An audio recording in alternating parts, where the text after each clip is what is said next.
Olá pessoal, tudo bem? Espero que vocês estejam bem, muito bom dia.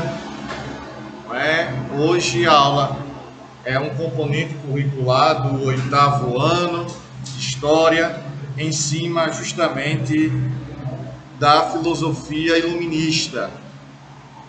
Essa questão iluminista, ela começa lá no finalzinho da Idade Média e início da Idade Moderna, a passar por um processo de contestação. O iluminista, o iluminismo em si, ele quer questionar o regime político, as questões religiosas, e para isso ele procura criar teorias que defendam essa tese de iluminar o mundo diante de uma perspectiva que se tinha, uma sociedade que se tinha, que era uma sociedade com características teocêntricas, com características da Idade Média. Portanto, foi a partir daí que tivemos a execução idealista, o contexto ideológico. É bom que vocês tenham noção dessa definição de ideologia, porque a partir de agora ela vai ser por demais importante. Ideologia. Ideia, logia, estudo das ideias. Essas concepções vão surgir, vão se fortalecer com o surgimento lá do renascimento cultural e científico, com o aparecimento das universidades. Então, os homens teóricos, os estudiosos dessa área, começaram a verificar a necessidade de implantar uma mudança, já que o regime absolutista, não estava atendendo aos interesses do bem-estar de toda a população. Então, esse grupo de teóricos começa a evidenciar, começa a estudar de que forma o regime absolutista, as questões religiosas, elas poderiam ser questionadas, de que forma elas poderiam ser colocadas à prova. E a partir disso, essa ideologia começa a ser consolidada, vai sair da teoria e partir para a prática. A teoria baseada justamente naqueles pensadores, minha gente. Isso mesmo, viu? Aqueles pensadores que começaram a escrever obras, livros, que defendiam a visão iluminista, criticando os iluministas. E eu já mencionei aqui, na aula anterior, que vai surgir pensadores como Montesquieu, Rousseau, Voltaire, Diderot, Locke. São pensadores que vão abraçar a causa iluminista, e em cada país, por exemplo, a Inglaterra vai apresentar uma característica, a França vai apresentar uma característica do iluminismo, e em cada país essa corrente absolutista, ela vai passar a ser evidenciada, vai passar a ser defendida por um maior número de adeptos e simpatizantes, tá bom? Então, a filosofia iluminista é o quê? Abrindo o livro aí, na página 21, nós vamos entender assim. A filosofia iluminista. Cara, aqui aparece o filósofo inglês John Locke, um contribuidor de uma forma magnífica do iluminismo, da questão política que nós temos hoje, das visões políticas que nós temos hoje. Então temos aqui a filosofia iluminista. A corrente de pensamento iluminista, como já dito anteriormente, assumiu características de acordo com a cultura de cada nação. Cada região vai ter um tipo de iluminismo. Vamos evidenciar aqui.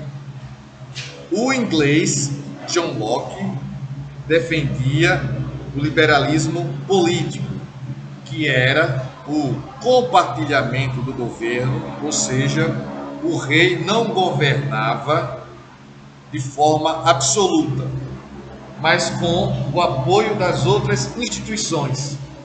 Como Montesquieu vai colocar que o rei precisa governar com o apoio de um poder executivo, de um poder legislativo e de um poder judiciário, não é? Se a gente prestar atenção prestar atenção, muito bem. O legislativo é que legisla as leis. Na esfera federal é a Câmara Federal, deputados e senadores. não é? Então, a partir desse momento, Montesquieu pensa em dividir as funções de um governo, de um Estado. Até então, a visão era somente absolutista, que o poder começava e terminava na figura do rei. Vamos prosseguir aqui. O rei não governava de forma absoluta, mas com outras instituições, como o parlamento, que aqui nós chamamos de Congresso Nacional, no caso brasileiro, que elaborava leis, enquanto o francês, não é, Denis Diderot, entendia que a sociedade civil deveria participar ativamente da política. O iluminismo adotava a ideia de que o homem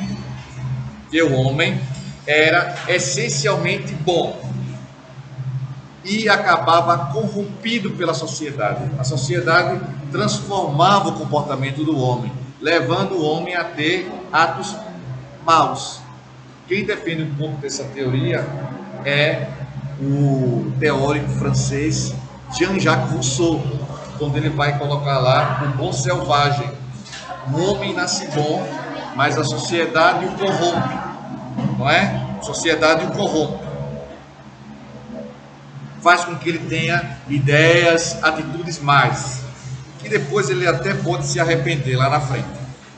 Prosseguindo na página 21, nós temos, nesse sentido, entendiam que a igualdade tinha de ser estabelecida para que não houvesse a corrupção tão criticada nos governos monarquistas absolutos. Assim, criticavam a influência religiosa na política, vírgula, bem como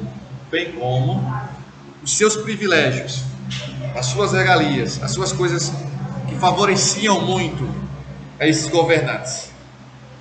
Eram contra a política mercantilista e eram contra também o poder absoluto dos reis. Também afirmavam que a nobreza não poderia ter tantos privilégios, enquanto outras classes, muito bem, isso mesmo, viu? Pagavam pesados impostos e tributos, ou seja, a nobreza estava sendo favorecida, estava ali, não era exigida nada de imposto para ela, e as outras classes menos favorecidas, além de ser menos favorecidas, era que pagavam maior número de impostos, não é? Maior número de impostos, então isso torna-se um desequilíbrio, uma desigualdade, uma injustiça, que os ministros vão começar a combater essas e outras injustiças, tá bom? E vai surgir aqui na nossa página, no nosso livro, na página 21, dois links aqui que vai falar sobre John Locke e sobre Diderot. De Locke diz aí que ele criou a teoria do liberalismo político, segundo a qual o rei teria de governar amparado por uma constituição que limitaria seu poder. E Denis Diderot entendia que deveria existir liberdade civil, ou seja, que cada cidadão tivesse seus direitos políticos preservados.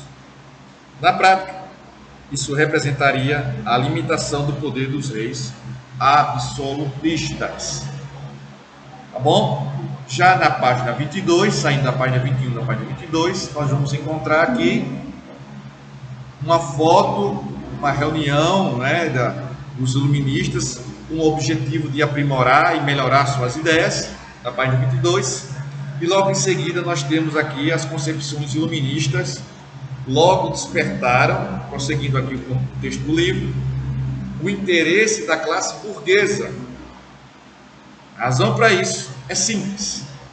As monarquias absolutistas controlavam o poder principalmente nas estruturas econômicas e políticas, não é? Dessa forma, criavam e aplicavam leis com interesses particulares e uma classe social, a nobreza, a classe social chamada de nobreza.